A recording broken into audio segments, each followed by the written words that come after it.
राहुल गांधी की अगर बात करें या अन्य लीडर की बात करें, इस बार भी उन्होंने खटाखट ऑफर दे दिया है।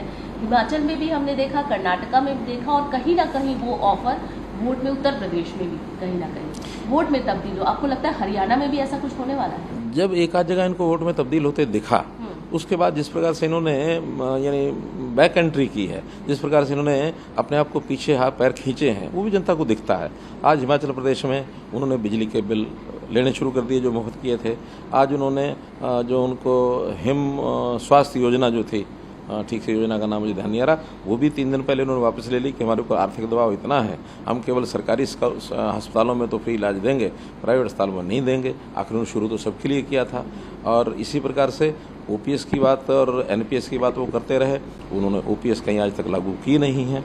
हमने एनपीएस की बजाय अब यूपीएस कह दिया है, यानी यूनिफाइड पेंशन स्कीम, जिसके अंदर प्राय वही लाभ जो ओल्ड पेंशन स्कीम में थे, वही लाभ यूनिफाइड पेंशन स्कीम में भी मिलेंगे। ये कास्ट को अपना वोट बैंक मान करके हमेशा काम करते रहे हैं। हमने कभी भी किसी कास्ट को वोट बैंक नहीं माना है। हम तो जैसे हरियाणा की बात मैं करता हूँ, तो हरियाणा के पूरे समाज को एक यानी समकक्ष देख करके और उनको हम जो है उनके लिए काम करते हैं, उनकी सेवा करते हैं। 2014 में मैंने स्वयं एक नारा दिया था, हरियाणा एक, हरियाणवी एक। आखिर इसका अर्थ ये है कि हम सब हरियाणा को एक मानते हैं। ये जातियों में तोड़ते हैं, ये अनुसूचित जाति है, ये बैकवर्ड क्लास है, बैकवर्ड क्लास में भी ये बैकवर्ड क्लास ए है, ये बैकवर्ड क्लास बी है। फिर जो हमारे जनरल क्लास के लोग हैं, उसमें भी एक एक जाति को लेकर के आंदोलन खड़े कराए जाते हैं। केवल जातियों को बांटने का काम कांग्रेस ने हमेशा किया है, और ये तो इनके अपने नेता भी महसूस करने लग गए हैं। हुड्डा जी और शैलजा जी में जिस तरीके से दिखा मतभेद कह लीजिए, आपको क्या लगता है इसका भी इम्पैक्ट पड़ेगा? एकदम उजागर हुआ है, मीडिया रिपोर्ट्स में हुआ है, इंटरव्यूज में हुआ है। तो इसका निश्चित रूप से नेता भले ही अपना एक दूसरे के बारे में गलत बयानी करते रहेंगे या दिखावा करते रहेंगे, तो ये दिखावा करने का नेताओं का हो सकता है। जनता दिखावा नहीं करती, जनता सब समझती है, जनता सब जानती है। तो जनता में भी मैसेज चला गया है कि ये किसी के नहीं है, केवल घर की, परिवार की, बाप बेटे की पार्टी है, अपने अपने लोगों के लिए करते हैं, बाकी कुछ नहीं करते। कुमारी शैलजा जी, धन्यवाद।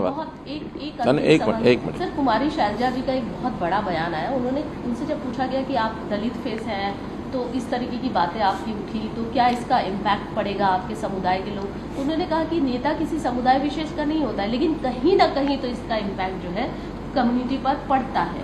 इसको कैसे देखते हैं? मैं भी वही कह रहा हूँ। यानी उन्होंने अपनी बात को बहुत स्पष्ट नहीं कहा, मैं स्पष्ट कह रहा हूँ कि उनकी कम्युनिटी उनको अपना नेता मानती है, और जब उनका अपमान हुआ है तो जनता समझती है हमारा अपमान हुआ है, तो जनता अपमानित महसूस कर रही है।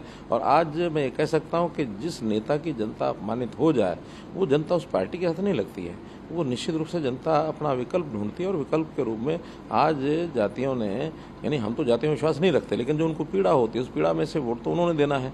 तो जब वो वोट देने के लिए आते हैं, तो अपने उस अपमान को, यानी एक प्रकार से बदला लेने के लिए, उस अपमान को चुकाने के लिए, आगे सुनिश्चित करने के लिए कोई हमारा अपमान न करे, तो रास्ता देखते हैं। और रास्ता आज भारतीय जनता पार्टी के अलावा उन जातियों के पास कोई नहीं।